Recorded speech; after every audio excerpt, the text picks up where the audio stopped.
All right, let's jump right into this explainer. Today, we're popping the hood on the absolute most complex machine in the known universe, your brain. We're pulling directly from a really incredible deep dive with leading neuroscientist Dr. Vidita Vaidya. We're going to explore what is literally inside your head, looking at the biological machinery that dictates whether you achieve your wildest dreams or, on the flip side, find yourself totally paralyzed by stress. So, picture this. You might think a massive high achiever, someone like Elon Musk, just has a fundamentally different brain structure than someone who spends all day chilling on the couch, right? But here's the truth. If you put them both under a microscope, their foundational building blocks are completely identical. The prefrontal cortex, the temporal lobes, they're all sitting right there in the exact same place. So, why the wildly different outcomes in life? Well, it's our life experiences, our environments, and the repeated firing of specific pathways that actually carve out the minute neurochemical differences in our brains over time. It's not about the hardware you're born with, it's entirely about how you program it. To demystify all this, we're going to flip through a sort of user's manual for the mind. Today, we'll quickly hit 5 key stops: meeting your brain, how memory works, the science of motivation, the brains of high achievers, and overcoming stress. Okay, let's kick things off with Section 1, Meet Your Brain, the literal hardware of the mind. You know how people always throw around the term gray matter? Well, the brain is actually split into 2 vital components. The crucial thing to know is that your gray matter generates your thoughts and actions. It's where the actual cells and neurons live, doing all the heavy lifting. The white matter, on the other hand, acts like your biological wiring.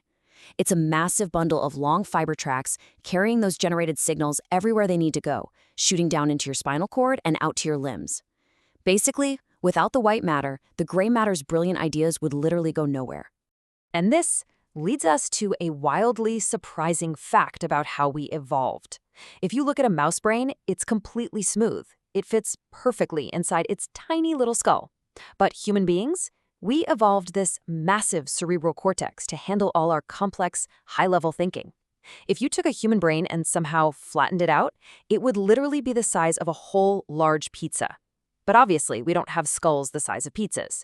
So to cram all that massive surface area inside our heads, the cortex had to fold in on itself over and over again. That is exactly why the human brain has all those distinct, deep wrinkles and folds. Moving right along to Section 2. How memory actually works. Think of this as your mental hard drive. Tucked deep inside your brain is this tiny seahorse-shaped structure called the hippocampus. I want you to think of this as the ultimate bank teller for your memories. It is absolutely required to form new explicit memories. Stuff like remembering where you parked your car, or the name of someone you literally just met. Back in the mid-20th century, there was this famous patient known as H.M. who had his hippocampus surgically removed to cure severe seizures. And it worked, the seizures stopped. But he entirely lost the ability to form any new memories of the people he met or the places he went. The bank teller was gone, so no new deposits could be made. But your brain is incredibly lazy, in a good, highly efficient way. It splits memories into 2 camps. Explicit memory, which we just talked about, relies on the hippocampus for things you consciously recall. But procedural memory, which we usually just call muscle memory, involves totally different brain structures, like the basal ganglia. It's fascinating because if you do a procedural task enough times, like swimming or chopping an onion, your brain literally offloads it from conscious thought. You don't have to relearn how to walk every single morning because your brain automated the whole process just to save vital energy. So how does that conscious recall actually fire up? When you experience something, a specific network of cells activates, and it creates an actual physical map called an engram. But here's where it gets kind of wild. Our brains are incredibly impatient pattern completers. If you walk into a coffee shop that merely looks a little bit like one you visited years ago, those partial cues reactivate that old engram. Your brain takes a massive shortcut, rushes to complete the pattern, and boom, suddenly you get that bizarre feeling of déjà vu. You feel absolutely certain you've been there before, just because your brain confidently filled in the blanks from a tiny hint. All right, let's jump to Section 3. The science of motivation, or what I like to call the dopamine engine. At the absolute base of our drive to do, well, anything, is a structure called the ventral tegmental area, or the VTA. This is your dopamine factory. And here's the crazy thing. Whether you're a goat desperately searching for grass just to survive, or a human being dedicating decades of your life to landing a rocket on the moon, you are relying on the exact same baseline motivation circuitry. This ancient pathway rewards us with dopamine for doing things that keep us alive and moving forward. But here is the massive modern trap we all fall into. This survival circuit is incredibly vulnerable to being hacked. Just look at this list: highly processed sugar, alcohol, gambling, and yep, endless doom scrolling on your phone. When you lay in bed and doom scroll tonight, your VTA pathway is being hijacked by the exact same biological mechanism that drives a gambling addiction. It completely blows out your normal baseline dopamine levels. You're getting these massive spikes of totally unearned dopamine, which is exactly why your willpower just collapses when you try to put the phone down. So, how do we fix a hijacked motivation system? Well, we gotta hit the mental gym. The secret to overriding those addictive, cheap dopamine hits is to use your prefrontal cortex to purposefully postpone gratification. You literally have to train your brain's willpower muscle by doing disciplined, difficult tasks. Whether that's struggling through learning a new language, picking up a musical instrument, or even just committing to learning one genuinely difficult new word every single day. Pushing your brain to do hard things physically builds the exact neural wiring required to say no to cheap distractions. Which brings us to section 4. The brains of high achievers. Let's look at their power modes. This perfectly illustrates that there is no single winner's brain. Different high achievers tap into entirely different neural circuits to get the job done. Michael Jordan utilized his striatum and basal ganglia, obsessively repeating physical processes until they became flawless automatic muscle memory.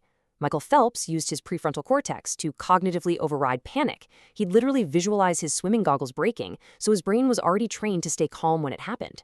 And then you have Napoleon, who operated almost entirely out of fear and pure survival instinct, driven heavily by his amygdala. But a quick warning on that last one. While you can achieve incredible things through survival panic, operating out of constant fear will eventually fry your nervous system. And that leads us perfectly into our final chapter, Section 5, Overcoming Chronic Stress, or what happens when the system overloads. We toss the word anxiety around a lot, right? But biologically, it is a very specific, intense state. It's when your body mounts a massive physical threat reaction. We're talking sweating palms, a soaring heart rate, dry mouth, even when there's literally no tiger in the room.